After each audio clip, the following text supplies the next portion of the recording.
Welcome to my channel. I'm Ro, a content creator, project manager, and healthy productivity fanatic. Get ready for some practical tips, hands-on strategies to empower you on your journey in a life full of unique challenges. The backbone of a good productive day is a to-do list. It is important to know what you need to do, when you need to do it, and how much time it will take you to complete the task. This prevents you from over-planning, ending up really stressed, really tired, and feeling like you have not done all the things that you needed to do that day. However, making a good to-do list is hard. So today's video contains a bunch of tips to help you create a better to-do list.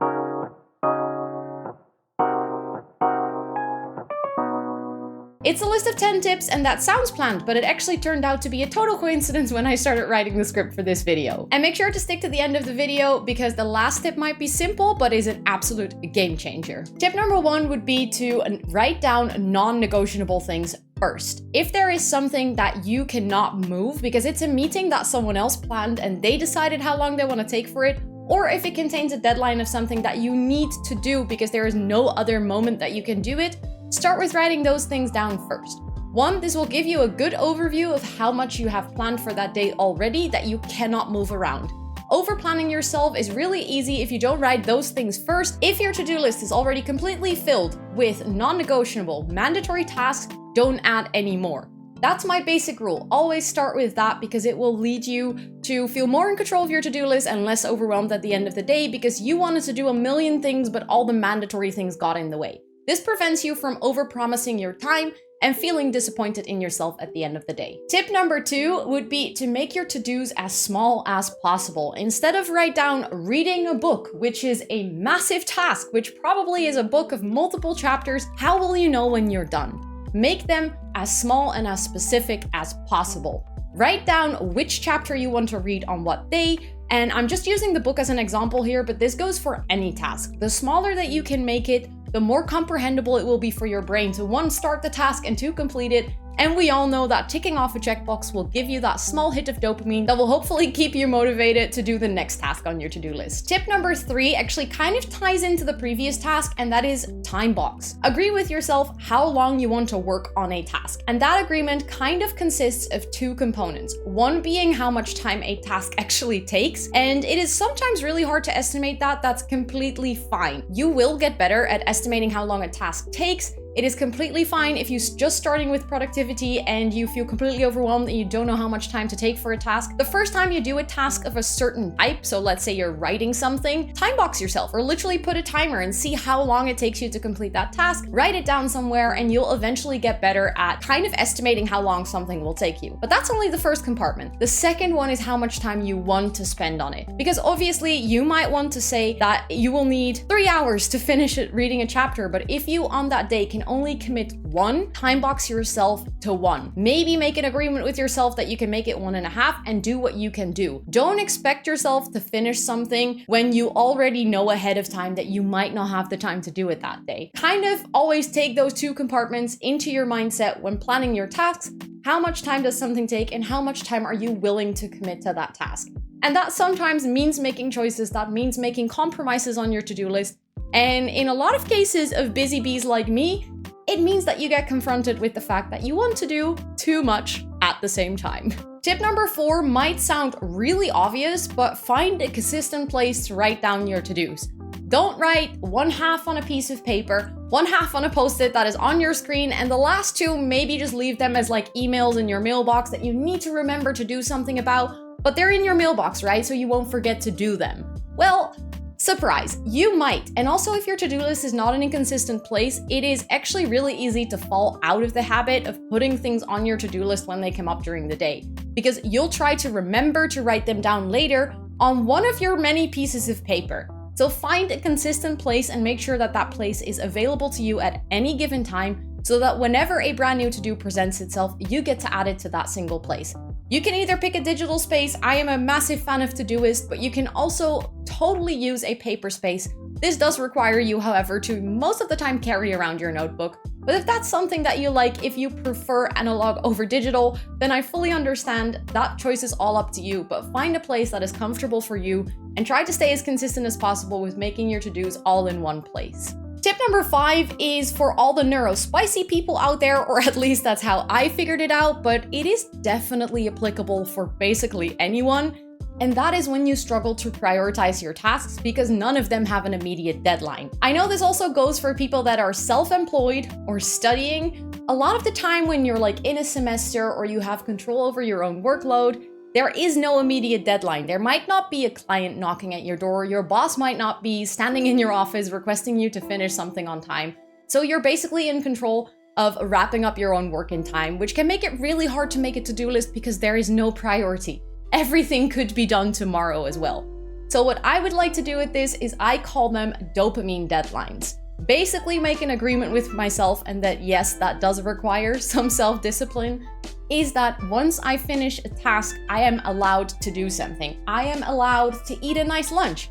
I am allowed to basically watch the next episode of my favorite show. I am allowed to maybe watch a YouTube video. I'm allowed to crochet for a little bit. I'm allowed to read a chapter, like anything that will give me dopamine, anything that I enjoy doing at that moment, and then kind of create the urgency in my brain to still finish a certain task, create that dopamine deadline to motivate myself to still get some things done, because that way I still feel the need and the priority to do something rather than thinking, you know what, I'm not up for this, I can do it tomorrow. Hey, you've made it halfway through the video. Does that mean that you're getting any value out of these tips? If that's the case, consider tossing it a cheeky like, because that way the video could get to more people and more people could be getting value out of this video. Also, if you want to see more videos like this, feel free to check out my channel and potentially subscribe if you like what you see. Tip number 6 is if you put something on your to-do list, schedule time to do it. Again, it sounds like such a no-brainer, but as a person who struggled with time management in the beginning, this was such a learning curve for me that I have to treat my time like a budget, and that basically every to-do I want to do, this is also related to the time boxing thing, is me spending part of my time budget on a certain task. So if I schedule 10 to-dos that will all take 2 hours to complete, there is already a guarantee I won't be able to do it in a day. However, you don't really see that unless you schedule time for it in your calendar. This also might show that if you do certain tasks or you have certain things on your to-do list and you start scheduling them in your calendar at what time you want to do something, you might find out that certain tasks might run into your evenings or in your early mornings, and that will leave you with the power and the control to make conscious decisions whether that's something that you want, or if you prefer to keep that time for yourself and you don't want to do overtime.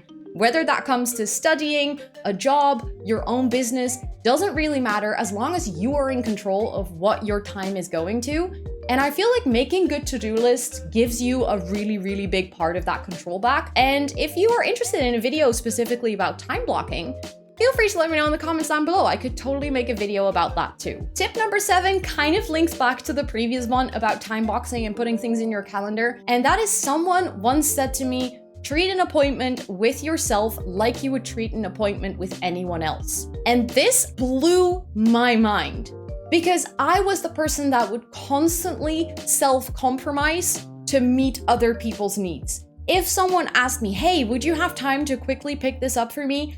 I would look at my calendar and be like, you know what, I actually really wanted to work on writing this and this project plan, but you know what, I'll make time. And then I compromised my own appointment with myself to meet someone else's deadline. It was incredibly life-changing for me to start treating appointments with myself as I would an appointment with someone else. Because if I had had a meeting at the time that someone asked me to do something, I would have said, no, I'm very sorry. I'm in a meeting, so I can't do that for you right now. And now I'm just able to say, no, I'm sorry. I'm actually working on something. I cannot do that for you right now. And it made such a huge difference also to my friends, especially being a content creator. You sometimes have to sacrifice time that you would have spent with your friends or your family to work on stuff. And again, if I wouldn't be keeping appointments with myself like I was with others, I would self-compromise a lot and I would never get to actually recording videos or editing. And by treating it this way, I'm getting so much more things done. And please don't compromise your time with your family and friends to an extent where you isolate yourself. That could be a whole other video. If you're interested in that, let me know in the comments down below how to manage your time as a content creator. Again, it's all about being in control, treating your time like a budget, and this is part of it, allowing yourself budget. And if you allocated something like some money, like time money, to a certain task, make sure to spend it on that and not someone else or something else. Tip number 8 would be, once you have written a to-do list, is to actually put it in the order that you want to do those tasks. And I know this is easier to do when you're using a digital to-do list over a physical to-do list. For me personally, it makes such a difference when I wake up in the morning and I have to look at my to-do list and I still need to decide when I'm gonna pick up which task and how it is related to my calendar. Whereas if I put my to-do list in order of things I want to do them and in order of things they come up, I live by my to-do list through the day. I just look at it and my to-do list will tell me what I'm gonna do next. And it makes it so easy for my brain to get through the day and not get distracted with having to think about the things that I want to do. Tip number 9 is a tip I take to heart from David Allen's Getting Things Done. And that is, if something takes less than 2 minutes, just do it. Because by the time you have put it on your to-do list, you have labeled it, given it a priority, decided when you wanted to do it, scheduled time for it, that in that time you could have done it. The only addition I want to make to this, especially for all my neurospicy friends out there who get distracted very easily, who have a brain who loves to kind of hold on to all of those 2-minute tasks because it gives them instant dopamine hits and it will take away from their focus time, is schedule some time for yourself every single day, whether that be 30 minutes or an hour, where you do all of your 2-minute tasks. And I know I just said if it takes 2 minutes, do it immediately and don't put it on a to-do list. However, if you're trying to finish reading a chapter, don't let yourself be distracted by all the 2-minute tasks that your brain is cooking up to not have you work on that certain chapter. Put a piece of paper next to you, and every time your brain comes up with something that is shorter than 2 minutes, scribble it down. Every time an email comes in, scribble it down. And I know that's contradictory to what I said earlier as well with having a to-do list that is consistent in one place. But in this case, it's only 2-minute tasks. So you're not gonna schedule them. You're not gonna give them a due date or a label or all of those things. The only thing you're doing is scribbling them down. So if you sit down for those 30 minutes or an hour where you can do all your 2-minute tasks, you have a list to work from. You won't forget them, but you also won't let yourself be distracted. You're kind of finding middle ground between putting it actually on your to-do list and fully scheduling it compared to immediately doing it whenever your brain finds that it needs a dopamine hit of a 2-minute task. And like I promised, the last tip on this list would be very simple. We have arrived at tip number 10, and that is to change the way that you write your to-dos. Instead of writing chapter 42 when you want to read chapter 42, write down read chapter 42. Write them as an action. Start your to-do with a verb. And I know it sounds so simple, but it will trick your brain. It's like a little psychology trick that will allow your brain to read that and immediately associate it with an action.